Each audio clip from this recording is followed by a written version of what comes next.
기본적으로 이번 시즌에 이강인 선수가 과도하게 다양한 위치에서 뛴다는 생각이 들거든요. 일단 이강인 선수가 파리 생제르맹으로 이적했을 때는 오른쪽 측면 공격수로 뛸 것이 예상이 됐었죠. 왜냐면 하키미가 올라오면 이강인이 안쪽으로 들어온다. 이 패턴이 예상되었기 때문에 이강인 선수의 자리가 오른쪽으로 나왔었고 예상이 됐었어요. 그런데 덴벨레가 영입되면서 덴벨레가 오른쪽 측면 공격수 자리를 차지해버렸죠. 그러다 보니까 이강인 선수의 위치가 오른쪽 중앙 미드필더냐 아니면 왼쪽 중앙 미드필더냐 둘 중에 한 자리로 좁혀지기 시작했어요. 그리고 이 두 자리에서 모두 다 활용됐었던 경기들이 있거든요. 일단 오른쪽 중앙 미드필더 자리에 나왔을 때는 이강인 선수가 약간 올라가고 우가르테와 비티냐가 내려가면서 자연스럽게 이강인 선수가 공격형 미드필더로 뛰었던 경기도 있고요. 그런데 에메리가 오른쪽 중앙 미드필더로 자리를 잡기 시작한 이후부터는 이강인 선수의 자리가 왼쪽 중앙 미드필더로 바뀌기 시작했죠. 그리고 이 왼쪽 중앙 미드필더로 바뀌면서 이강인 선수에게 주어졌던 역할은 음바페가 왼쪽 측면 공격수지만 사실상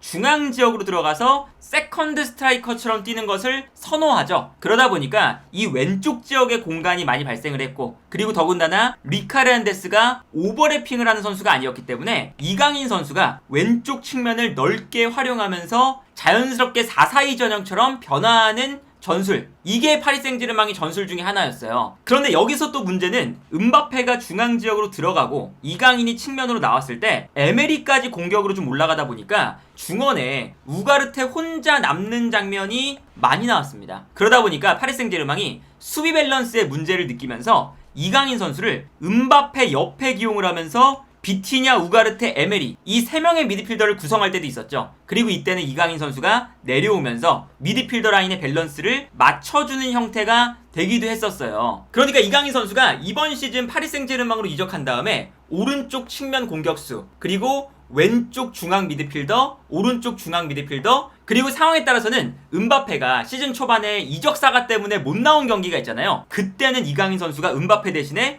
왼쪽 측면에서 나왔었습니다. 그리고 여기에 더해서 최전방 공격수까지 봤으니까 이강인 선수가 사실상 미드필더 위쪽으로부터는 모든 자리에서 다 뛰어봤거든요. 경기 데이터를 수집하는 사이트를 보면 이강인 선수의 뛰는 위치가 중앙 미드필더부터 경기장 전체에 형성이 되어 있습니다. 그래서 기본적으로는 중앙 미드필더를 소화하지만 오른쪽 미드필더도 뛰고 왼쪽 미드필더도 뛰고 중앙 공격형 미드필더, 왼쪽 측면 공격수, 오른쪽 측면 공격수, 스트라이커까지 모든 위치를 뛴다 라고 되어 있어요. 그리고 이강인 선수의 이번 시즌 활동 반경도 좌우 측면을 계속 번갈아서 뛰었기 때문에 활동 반경도 오른쪽과 왼쪽에 분산되어 나타나고 있죠. 그리고 여기에 더해서 이강인 선수가 같은 위치에서 뛴다고 하더라도 최근에 역할이 달라진 부분도 있습니다. 예를 들면 오른쪽 측면 공격수 자리에서 이강인 선수가 시즌 초반, 그리고 파리 생제르맹에서 이적해 온 이후에 아주 극초반에는 이강인 선수가 중앙 지역으로 들어오고요,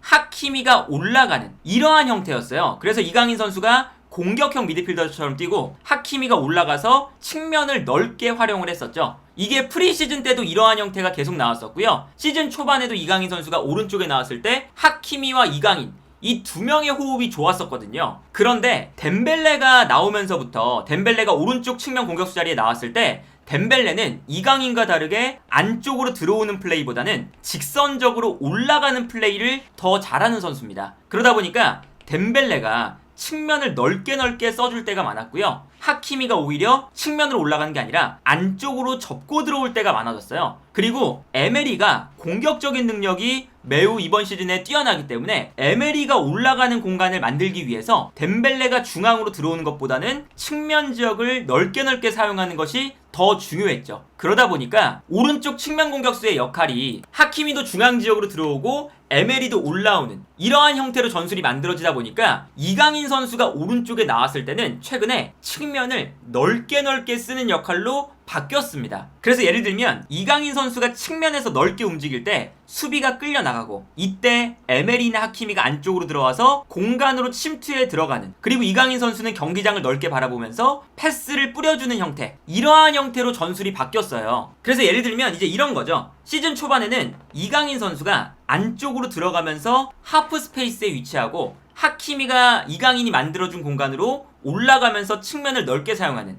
이러한 형태였다면 최근에는 이강인 선수가 오른쪽에 나왔을 때 이강인이 오른쪽 측면에 넓게 위치하고요. 하키미가 오히려 안쪽으로 들어가 있는 걸 볼 수가 있습니다. 그리고 여기서 이강인 선수의 역할은 측면 지역에서 볼을 받았을 때 수비가 이강인을 향해 끌려 나오면 안쪽으로 뛰어 들어가는 하키미에게 연계를 해주면서 하키미의 돌파와 침투를 살려주는 모습이 나오죠. 그리고 이강인 선수가 왼쪽 중앙 미드필더로 뛸 때도 마찬가지입니다. 이강인 선수가 이번 시즌 내내 왼쪽 중앙 미드필더로 나올 때는 음바페가 안쪽으로 들어가기 때문에 아까 설명드린 것처럼 음바페가 수비를 끌고 들어가면 이때 이강인이 측면 지역으로 넓게 움직이면서 측면을 활용하는 역할이었죠. 그리고 왼쪽 중앙 미드필더로 나오는 선수 중에 이 역할을 할 수 있는 선수는 이강인밖에 없었기 때문에 이강인 선수가 왼쪽에서 많이 활용이 됐어요. 이렇게 되면 음바페가 중앙으로 수비를 끌고 들어가면 이강인한테 공간이 나고 이강인에게 수비가 끌려 나오면 음바페한테 공간이 나거든요. 그래서 예를 들면 이제 이런 장면이 많이 나왔었죠. 측면에서 음바페가 안쪽으로 들어오면서 수비를 끌고 들어오면 이때 이강인이 측면으로 돌아뛰면서 측면 공간을 활용하고 이때 뛰어들어가는 이강인에게 음바페가 패스를 보내주게 되면 측면에서 이강인이 넓은 공간에서 크로스를 올린다. 이런 형태였어요. 그런데 지난 경기부터는 왼쪽에 바르콜라가 나오기 시작했습니다. 그리고 음바페를 아예 원톱으로 올렸죠. 그러다 보니까 여기서 이제 이강인 선수의 역할이 또 달라지는 건데 바르콜라는 왼쪽에서 직선적으로 움직여주는 선수이기 때문에 이강인 선수가 더 이상 측면으로 돌아뛸 필요가 없어졌어요. 여기선 이제 오히려 이강인 선수가 약간 올라가면서 왼쪽 하프 스페이스에 위치하고요. 그리고 수비가 이강인에게 약간 쏠릴 때 바르콜라가 뛰어가면 여기서 이강인이 후방에서 올라오는 볼을 받아서 침투하는 바르콜라에게 찔러주는 이러한 형태로 지난 경기부터 역할이 또 바뀌었습니다. 그리고 바르콜라가 없을 때도 무아니가 왼쪽 측면에 지난 경기부터 나오면서 엘리케 감독이 왼쪽에서 음바페를 지난 경기부터 활용을 안 하고 있거든요. 이것도 결국에 음바페가 중앙으로 들어가고 이강인이 측면으로 돌아뛰는 이러한 전술이 본인의 스타일에 맞지 않고 파괴력이 생각보다 그렇게 좋지 않았다라는 판단하에 왼쪽 측면 공격수 자리를 바르콜라나 무아니한테 주고 있는 거거든요. 그래서 이강인 선수가 지난 경기부터 이 삼각형의 대형에서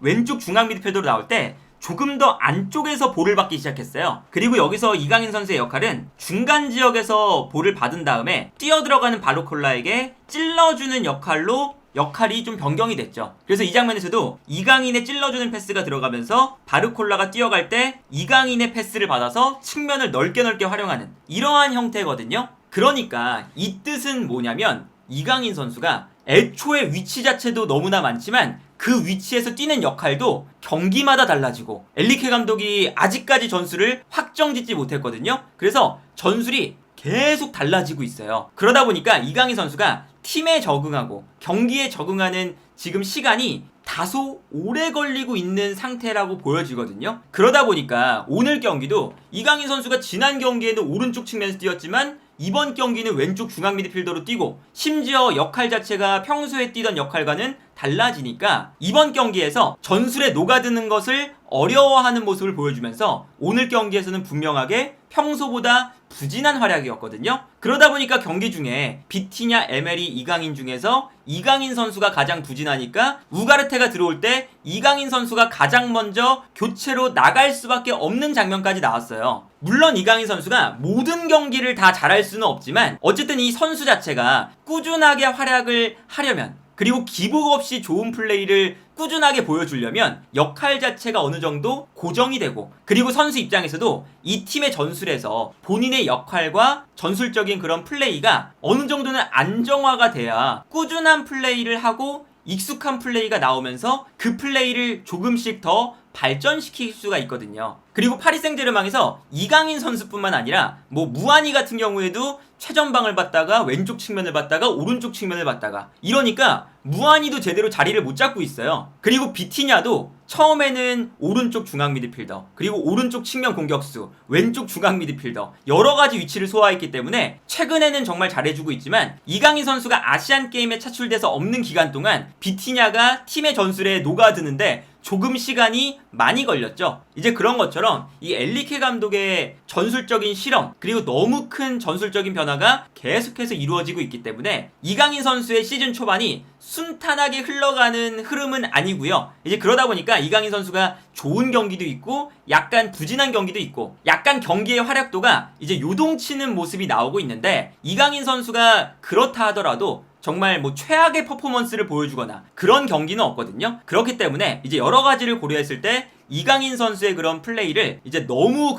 크게 비판을 하기보다는 여러 가지 전술적인 환경들이 있는 상태다. 이렇게 보면 좋지 않을까 싶습니다.